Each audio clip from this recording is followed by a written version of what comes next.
ইয়ালা রাদিয়াল্লাহু আনা ওমর রাদিয়াল্লাহু আনহুকে বললেন, রাসূলুল্লাহ সাল্লাল্লাহু আলাইহি ইসলামের উপর যে মুহূর্তে ওহী নাজিল হতো সেই মুহূর্তে তার অবস্থা কিরূপ হতো তা আমাকে দেখিয়ে দিন। ওমর রাদিয়াল্লাহু আনহু বললেন, একদা রাসূলুল্লাহ সাল্লাল্লাহু আলাইহি ইসলামে জেররানা নামক স্থানে অবস্থান করছিলেন। তখন তার সাথে সাহাবায়ে কেরাম রাদিয়াল্লাহু আনহুর একটি দল ছিল।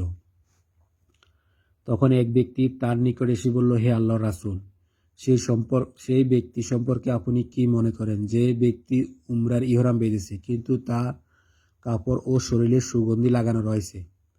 এতদ শ্রবণে রাসূলুল্লাহ সাল্লাল্লাহু আলাইহি ওয়াসাল্লাম কিছুক্ষণের জন্য নীরবতা অবলম্বন করলেন। ইতিমধ্যে তার উপর ওহী নাজিল হতে শুরু করল। ওমর রাদিয়াল্লাহু আনহু তখন ইয়ালা রাদিয়াল্লাহু আনহুকে ইশারা করলে তিনি এগিয়ে আসলেন।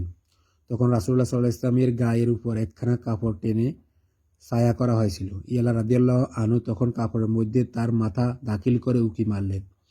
দেখতে পেলেন যে রাসূলুল্লাহ সাল্লাল্লাহু আলাইহি ওয়াসাল্লামের মুখমণ্ডল লোহিত বর্ণ ধারণ করেছে আর নিদ্রিত ব্যক্তির ন্যায় তার নাক ডাকছে। তারপর এই অবস্থা অবসান ঘটলে তিনি বললেন, উমরা সম্পর্কে জিজ্ঞাসাকারী লোকটি কোথায়? লোকটির উপস্থিত করা হলে তিনি বললেন, তোমার শরীরে যে সুগন্ধি রয়েছে তা 3 বার করে ধুয়ে ফেলো, শরীর হতে জুব্বাটি খুলে ফেলো এবং হজ সম্পাদনের সময় যা কিছু করে থাকো উমরাতেও তাই করো। ইবনে জুরাইজ বলেন, আমি আতাকে জিজ্ঞেস করলাম, রাসূলুল্লাহ সাল্লাল্লাহু আলাইহি ওয়াসাল্লাম কর্তৃক 3 বার ধৌত করার নির্দেশ দান পরিষ্কার পরিচ্ছন্নতার উদ্দেশ্যে ছিল কি? উত্তরে তিনি বললেন, হ্যাঁ।